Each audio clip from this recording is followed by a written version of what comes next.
Welcome to the show. Hey, thank you very much. Thanks for having me. I just checked out your tour dates. Yes. These were like, 15 dates without a day off? Yeah. Aren't you exhausted? Yes. Yes. Yeah, it's we've always had a grueling schedule when it comes to our touring. And we don't like to allot for off days because we always found that during the off days we end up getting bored and spending way too much money. So we like to fill in as many days as we possibly can and really make the most of our time here, you know. Touring can be very expensive, so you have flights, you have crew payments, you have transportation and everything else. So we like to fill in the gaps as much as we can. I mean, we've done pretty well, all things considered. I think for a band in our genre, and for a band that's still considered to be a bit of a cult status or underground band, I think we've done pretty well for ourselves. So we've managed ourselves properly throughout the years, and I've been able to make a pretty good living from the beginning. So no side jobs or anything? Not the last regular, I guess you could say regular job that I had was when Foul Taste of Freedom was released. So that was in 1992.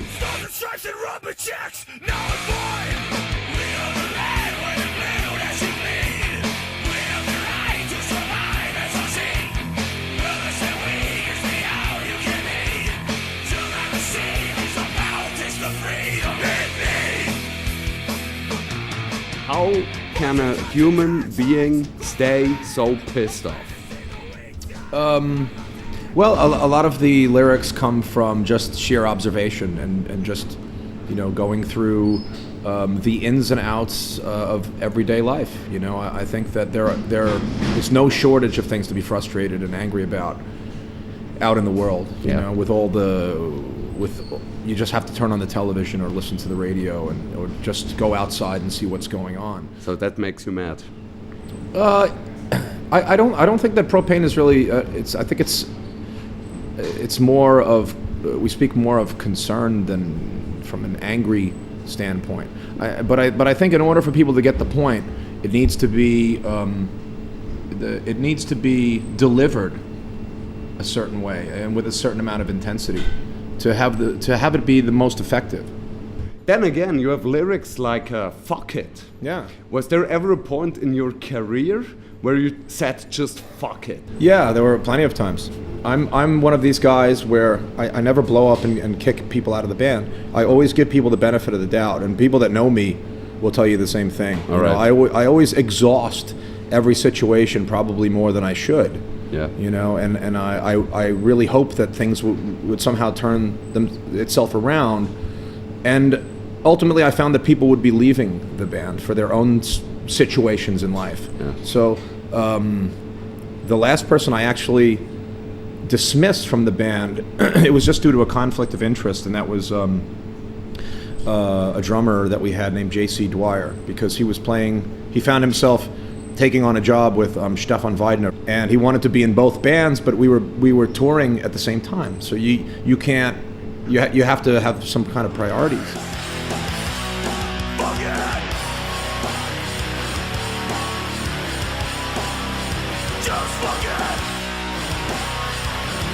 Gouterkinder. Do you know Gouterkinder? Yeah, of course. Gouterkinder. You understand that? That's our home away from home. Is it? Yeah. Is it really? It is. What's the connection between propane and Gouterkinder? Gouterkinder. The connection is with V.O. Pulver from GERD, the singer, founder, and producer at Little Creek Studio. There came a point where we kind of got tired of self-producing our records, and we wanted to go back to the days where we'd hire an outside producer, just more for the sake of just doing something different, because we had been self-producing our albums for a very long time. And we started to kind of go through the Rolodex in our mind, and of names and who we wanted to record with and who we thought would make for the best guy for the job. And I thought VL would do a great job because he knows the band, he's toured with us before, he knows what Propane should sound like in the studio, and he's a guy that can actually do it for us. And so we ended up making 3 records in Gelderginden. In 2010, we put out an album called Absolute Power. That was the first one in Gelderginden. The second one was called Straight to the Dome. And then we released our latest album, The Final Revolution, which was also recorded in Little Creek. And the next album probably will not, but just, again, for the sake of doing something different again. I think VO did us a tremendous service. He's a really great producer, great guy, and the recording sessions were so easy. It was almost like being on vacation. And it's a charming little town, and it was a place where we can go and relax and just really focus on making a solid record. You said yourself you were self-recording, self-producing. Yeah. Weren't you happy with the results, or what was the reason behind it to change producers? Because I think anybody that has their hands in something for very long, you develop a certain trademark, you know, and we had been self-producing our albums since 1996 to 2009, and that's a long time. And there's only so many ways that you know, Propane can really stretch out its arms and try to do something different without going really outside of the box and then turning the fans off, you know. Yeah. So, you know, we had been pushing the limits, or our limits, in terms of musical experimentation sometimes. For example, with the album No End in Sight, which got a bit more melodic for what the fans are sort of used to. And also in terms of production, we like to mix it up sometimes also, just for the sake of making a different record, so people don't get the impression that it's just the same. It's just different songs, but the same kind of vibe every time. Like the Ramones of hardcore. Yeah, exactly. Something like that.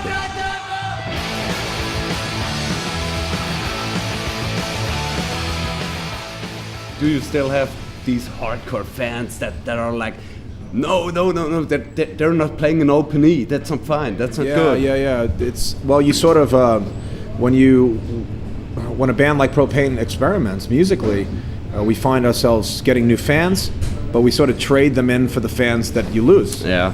Because then they say, oh, you know, that's a little too much for me, and you know, sold out. Yeah, they're more.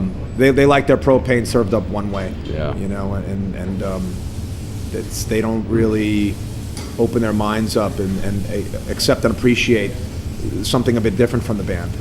You know, so we end up in the same place. We just have new fans, and then we would lose some. And I don't know, we don't like to really alienate any part of our fan base. We just, for us, we felt the need to experiment at that particular point in time in order for us to move on. It's the same picture, but with different colors. Yeah, of course. Could I say it like that? Yeah.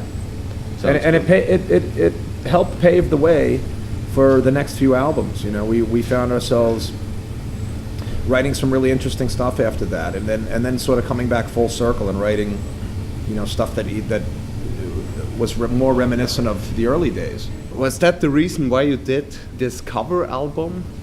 We basically did it for fun. Really? You know, yeah. We came off the road, off some really serious touring, and we just wanted to do something fun. You know, everything was just really too serious all the time. And we always found ourselves with our backs to the wall, you know, with time. We just never had time to just kick back and just do something where we could all sit in the studio and just have a fun time being a band again.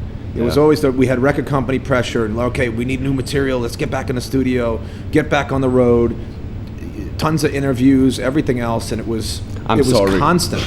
No, but it was constant, you know, years ago.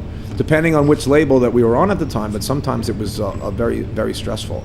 But these days it's easier because we were able to kind of carve out our own schedule, and we don't really have label pressures or anything like that anymore.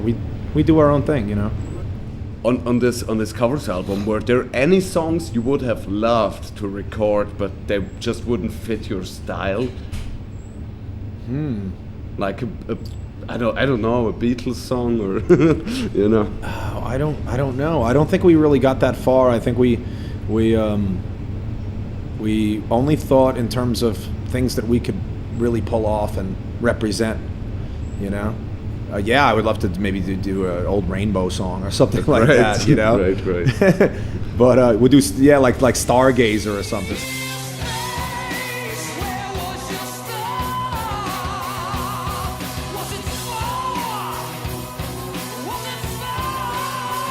Is it the difference to you, to the big festivals, and now you're playing like the ESC club? I can't say that I do have a favorite. I like playing club gigs. I like playing festivals. It's just a different vibe, I guess. You know, sometimes when you play in front of a huge amount of people, it's a bit lonely on the stage. It's hard to describe because you can't really focus on anyone in particular. It's just sort of a sea of heads, you know. I see. Yeah. And in a club gig, the people are right in front of you, so you're like interacting almost like with everybody in the front, and it's a little bit of a more exciting experience, I think, a club gig.